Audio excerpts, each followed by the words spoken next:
पड़ी बेकार बैठ्यान, हमारा नौनों को भी ख्याल रख्यान। लेखी पड़ी बेकार बैठ्यान, हमारा नौनों को ख्याल रख्यान। ख्याल रख्यान, ख्याल रख्यान, पहली अपड़ा लगोलू रे, मारतानी आखिरी दो। हर विभाग में हाकम बैठा हुआ, जो भी विभाग देखो आप, वो कहीं ना कहीं उसमें कोई ना कोई एक हाकम है, जिससे नेताओं को भी सुविधा होती है, अधिकारियों को भी सुविधा होती है।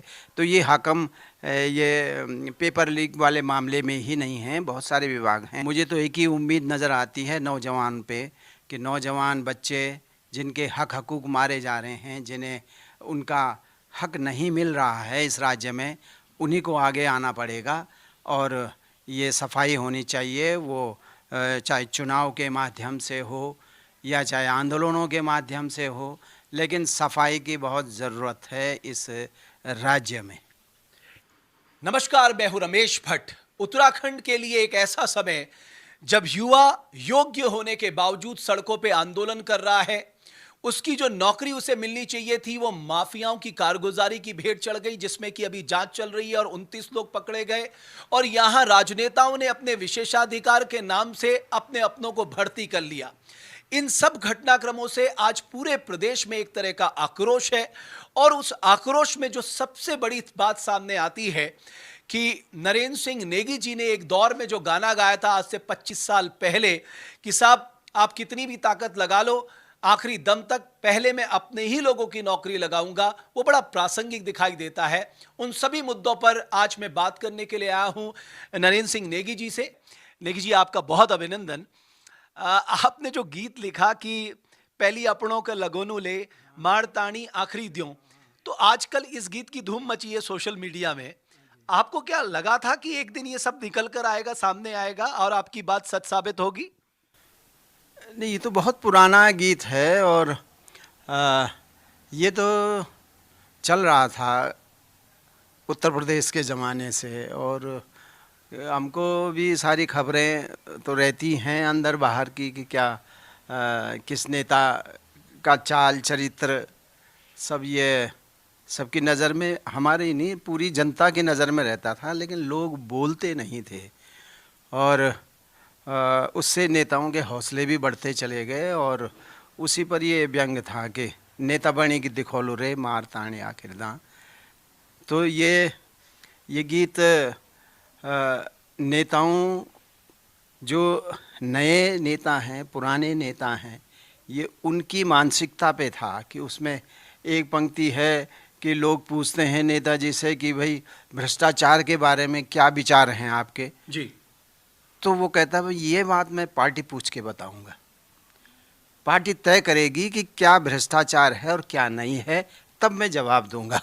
क्योंकि आपके अपना तो है नहीं ऊपर, तो जो पार्टी कहेगी वही, अगर पार्टी कहेगी कि नहीं पार्टी के लिए धन इकट्ठा करना भ्रष्टाचार नहीं है, तो मैं कहूँगा भाई भ्रष्टाचार तो नहीं है ये काम, या शराब के मामले में या दूसरे मामलों में पैसा लेना खाना ये भ्रष्टाचार नहीं है, तो मैं कहूँगा कि भाई ये भ्रष्टाचार नहीं है। तो इस किस्म से उनकी अपनी सोच अगर होती अच्छी और बेहतरीन सोच होती है, उत्तराखंड के विकास और उत्तराखंड के हित में कोई सोच होती, तो आज हमें नज़र भी आता। लेकिन सब सोच जो है वो लोगों की जितनी भी उम्मीदें थी, जितनी आशाएं थी, वो सारी मिट्टी में मिल गई, पानी में चली गई। ऐसा एहसास हो रहा है इन घटनाओं से, जिस किस्म से भ्रष्टाचार का बोलबाला उत्तराखंड में हो रहा है और फिर पकड़ में आ रहा है और जनता के सामने खुल रहा है। तो ये दुर्भाग्य है इस राज्य का। आपने कहा कि जनता की चुप्पी ने हमारे राजनेताओं को मौका दे दिया, उनके हौसले बुलंद कर दिए। तो आपको लगता है कि अगर जनता बोलती और समय रहते ये आवाज़ उठाती, तो शायद आज जो युवाओं के साथ हो रहा है वो नहीं होता? बिल्कुल यही होता। अगर जनता जागरूक होती और जनता वोट देते समय थोड़ा अक्ल का साथ काम करती और इन नेताओं के पुराने रिकॉर्ड खंगालती और देखती कि उन्होंने यूपी में क्या किया और यहाँ क्या कर रहे हैं, तो निश्चित रूप से उसका असर पड़ता। वोट देने में पड़ता और सरकारें बनाने में भी उसका असर पड़ता। लेकिन कुछ कमियां हमारी पब्लिक की भी हैं, जनता की भी हैं, जिन्होंने इनके हौसले इस तरह बुलंद किए हैं कि कुछ नहीं होता जी। जो आप अखबार जब रोज पढ़ते हैं और आपको हर दिन एक नई खबर आती है कि साहब फला भर्ती में भी घोटाला हुआ है, क्या आप सोचते हैं, क्योंकि आपने तो बहुत इस स्टेट के लिए काम किया है, कल्चरली बहुत काम किया है, लोगों को जागरूक करने का बहुत काम किया है। अब क्या करें भट्ट जी, कहते हैं ना, एक चना भाड़ नहीं फोड़ सकता, तो वही स्थिति है हम लोगों की। और जब तक थोड़ा जोश खरोश था तो हमने लिखा भी, गाया भी जगह जगह मंचों पे, और जहाँ भी मौके मिले हमने गाया। लेकिन अब धीरे धीरे लगता है कि हम भी थक गए हैं, लेकिन हमारे जो जनप्रतिनिधि हैं वो नहीं थके हैं अपनी कारगुजारियों से। और अब युवाओं को ही आगे आना चाहिए, जिनके हक हकूक़ मारे जा रहे हैं। अब युवाओं को चाहिए कि वो आएँ, आंदोलन करें और ये दिखाएं कि नहीं भाई, अभी हम ये सब बर्दाश्त नहीं करेंगे उत्तराखंड में, और उसके नतीजे भी सामने आएंगे। लेकिन अगर आप केवल इसी इंतज़ार में हैं कि कोई आए और हमको ये हक दिलवाए, तो वो नहीं हो पाएगा। एक और बात जो सामने आ रही है कि जिस तरह से विधानसभा में, और ये कोई पहली बार नहीं, क्योंकि पूर्व स्पीकर ने कहा साहब ये तो जब से राज्य बना है तब से परिपाटी चली आ रही है अपने अपने को लगाने की, और वो लगातार जारी है कि ज्यादातर राजनेताओं ने अपने अपनों को नौकरी पे लगा दिया, और जो प्रक्रिया होती है नौकरी देने की उसे फॉलो नहीं किया, और उसको दे दिया एक विशेषाधिकार का नाम कि साहब हमारे पास ये विशेषाधिकार है इसलिए हमने इसका इस्तेमाल किया। नहीं, नेताओं ने तो ये किया ही है, लेकिन अधिकारी, भाई फाइलें तो अधिकारी बनाते हैं, नियम कानून भी अधिकारी जानते हैं। लेकिन किसी अधिकारी ने कभी ये नहीं रोका कि ये नहीं हो सकता, ये ऐसा नियम नहीं है, हमें ये नियम के हिसाब से करना पड़ेगा। पोस्टें जो हैं वो प्रचारित करनी पड़ेंगी, उसमें सारे लोग आएंगे। उत्तराखंड के बेरोज़गार केवल तुम्हारे परिवार के थोड़ी बेरोज़गार हैं भाई, पूरे राज्य में बेरोज़गारी फैली हुई है। तो उन्होंने भी हथियार डाल दिए, कंप्रोमाइज़ कर दिया नेताओं के आगे। और नेता तो खैर नेता ही थे, उन्हें तो उनका चाल चरित्र तो हम, ऐसा लग रहा है कि बहुत ऑर्गेनाइज वे में किया गया है कि अपने पसंद के अधिकारियों को लाओ, फिर उनसे पॉलिसी ठीक कराओ, फिर उन लोगों को फायदा पहुंचाओ, ट्रांसफर करा दो, और जो लोग नहीं करना चाहते उनको हटा दो। हाँ ये बात तो थे, ये तो ये चरित्र बन गया है राजनीति का कि अपनी पसंद के नेता जो उनके हर बात को डिटो करें, जो उनके हर काम को, गलत काम को ख़ास तौर से डिटो करते रहें और चुपचाप रहें और उसमें भागीदारी निभाएं। तो ये तो रहा है शुरू से, और उत्तराखंड बनने के बाद तो कुछ ज़्यादा ही हो गया। आपको लगता है कि इसमें ज्यादातर राजनेता बोल भी नहीं रहे कि साहब आपके प्रदेश में इतना सब कुछ चल रहा है, और ज्यादातर उन्होंने चुप्पी साध ली है? इस चुप्पी के लोग मायने नहीं समझ पा रहे हैं कि जो छोटी छोटी बातों में उपवास रख लिया करते थे, जो सड़क पे आ जाया करते थे, जो गांधी जी को याद कर लेते थे, जो शहीदों को याद कर लिया करते थे, वो भी उन्होंने भी चुप्पी साध ली है आजकल। हाँ, वो विपक्ष की जो जिम्मेदारी थी वो तो निभा नहीं रहे हैं। पहले तो विपक्ष रहा नहीं, आज जो कुछ बचे हुए हैं वो भी अपनी जिम्मेदारी निभा नहीं रहे हैं। और जिस तरह से अगर कहीं वो नज़र भी आते हैं तो केवल अपनी पार्टी का हित देखते हैं, जनता का हित नहीं देखते हैं, उस पर वो आंदोलन कर लेते हैं। लेकिन जो विपक्ष की जिम्मेदारी थी, और विपक्ष की जिम्मेदारी ये भी थी कि वो जनता को अपने साथ जोड़े, उनकी सहभागिता से आंदोलन को आगे बढ़ाए, और जहाँ जहाँ ये घोटाले, ये गलत काम हो रहे हैं, इन गलत कामों का पर्दाफाश करे और इन कामों को, इन गलत चीज़ों को कोर्ट तक ले जाए। लेकिन वो भी नहीं हो रहा है। अब मैं दो जो पूर्व स्पीकर हैं उन्होंने जिस तरह से बयान दिए, जो पूर्व स्पीकर गोविंद सिंह कुंजवाल हैं, बोले हाँ मैंने अपने बच्चों को लगाया, वो बेरोजगार थे और योग्य थे। फिर जो पूर्व स्पीकर प्रेमचंद अग्रवाल है उन्होंने कहा हाँ मैंने लोगों को लगाया है, पॉलिटिकल पार्टीज़ के लोगों को लगाया है, ये सब नियमों के साथ हुआ है, इसमें किसी को कुछ कहने की ज़रूरत नहीं, और ये हमेशा से होता आया है। आपको लगता है ये हमेशा से होता आया है, अब ये कहीं ना कहीं स्टॉप होना चाहिए, इसमें कहीं ना कहीं रोक लगनी चाहिए? नहीं, हमेशा से होता, हमेशा से तो भ्रष्टाचार भी होता आया है ना। तो अगर आप उसको सही मानते हैं कि जो पहले हुआ है वो भी आगे चलेगा, है ना।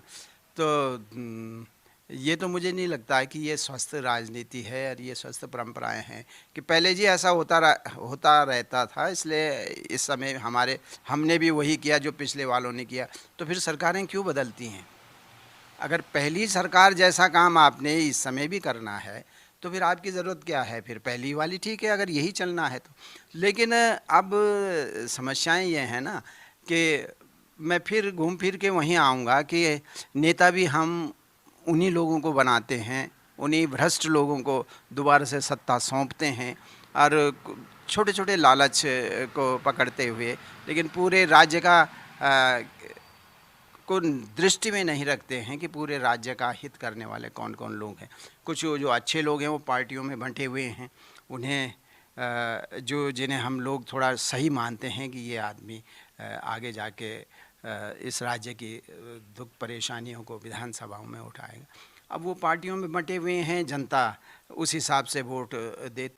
आपने सुना होगा कि एक हाकम सिंह नाम का व्यक्ति पकड़ा गया जिसने इस पूरे नकल माफिया गिरोह में जिसकी एक बहुत बड़ी भूमिका थी। लेकिन आपको लगता है कि हमें बाकी हाकम सिंहों पे भी हाथ डालने चाहिए जो बड़े हाकम सिंह हैं, और इन लोगों को भी हमें कानून के दायरे में लाकर जो उन्होंने गलत किया उसकी सजा दिलवानी चाहिए? भट्ट जी, हर विभाग में हाकम बैठा हुआ, जो भी विभाग देखो आप, वो कहीं ना कहीं उसमें कोई ना कोई एक हाकम है जिससे नेताओं को भी सुविधा होती है, अधिकारियों को भी सुविधा होती है। तो ये हाकम ये पेपर लीक वाले मामले में ही नहीं हैं, बहुत सारे विभाग हैं।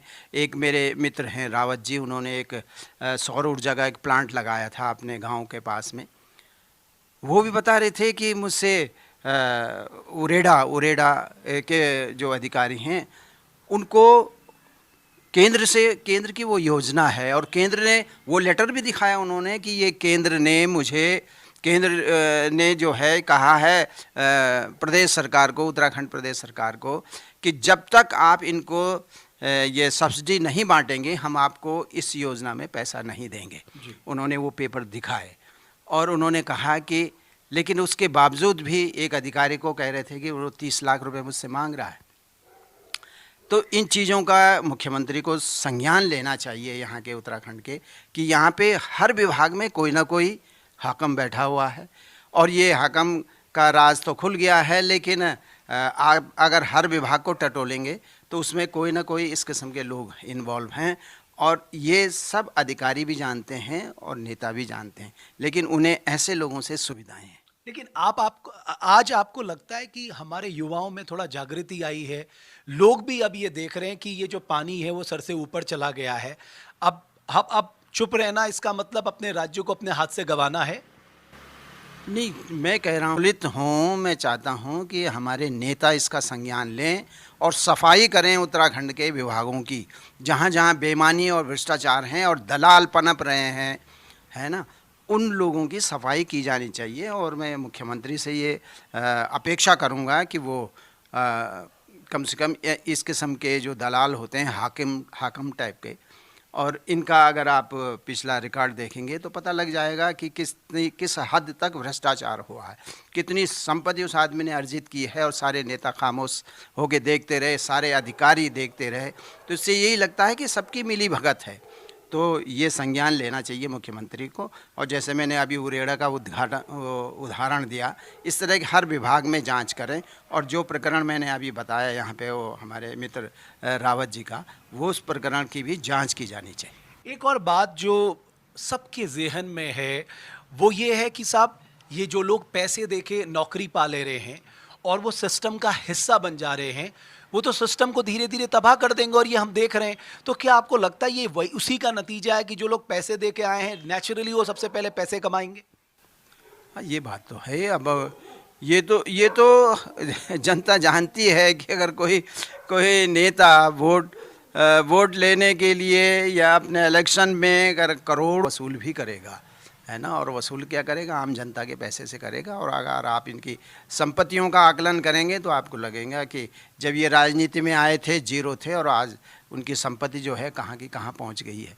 तो पता नहीं इनकम टैक्स वाले भी इस बात को नहीं संज्ञान में नहीं लेते हैं, और इसीलिए हौसले बुलंद हो जाते हैं। भ्रष्टाचार के हौसले तभी बुलंद होते हैं कि जब उन पे कोई एक्शन नहीं होता है, उनकी तरफ कोई देखता नहीं है, उनकी इन हरकतों पे नज़र नहीं होती है।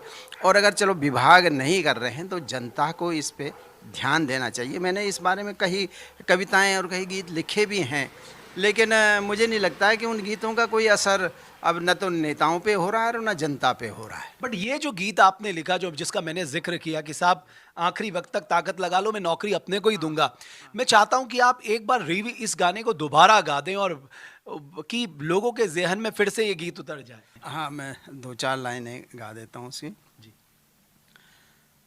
भों कुछ हुए जया रे मारताणी आखिरी दो, भों कुछ हुए जया रे मारताणी आखिरी दो, नेता बाणी दिखोलू रे मारताणी आखिरी दो, तुम देख दी रया रे मारताणी आखिरी दो, पदन चारि हत्योलू रे प्रमुख चुन्योलू रे, मंत्री पद लौफ्योलू, मंत्री पद लौफ्योलू रे मारताणी आखिरी दो, फूल माला पैरुलू रे मारताणी आखिरी दो, लेखी पड़ी बेकार बैठ्यान हमारा नौनों को भी ख्याल रख्यान, लेखी पड़ी बेकार बैठ्यान हमारा नौनों को ख्याल रख्यान, ख्याल रख्यान ख्याल रख्यान, पहली अपड़ा लगोलू रे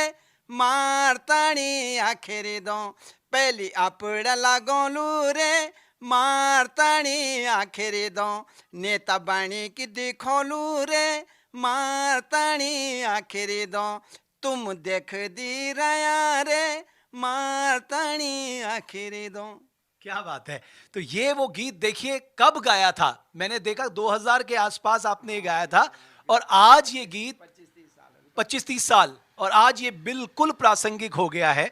अब साख की बात आ रही है कि सबसे पहले बात आ रही है कि हमें अपने ये इंस्टीट्यूशन बचाने होंगे, चाहे वो सचिवालय है, चाहे विधानसभा है, ये बड़े महान इंस्टीट्यूशंस हैं हमारे, और इनको बहुत ही मजबूत करने की ज़रूरत है। आपको नहीं लगता कि अब बदलाव, जो आपने कहा सफाई, अब वो अभियान शुरू करना होगा? बिल्कुल, मैं यही कह रहा हूँ कि ये सफाई अभियान, लेकिन सवाल यही आता है कि करेगा कौन, सफाई अभियान करेगा कौन। तो मुझे तो एक ही उम्मीद नज़र आती है नौजवान पे, कि नौजवान बच्चे जिनके हक हकूक़ मारे जा रहे हैं, जिन्हें उनका हक नहीं मिल रहा है इस राज्य में, उन्हीं को आगे आना पड़ेगा।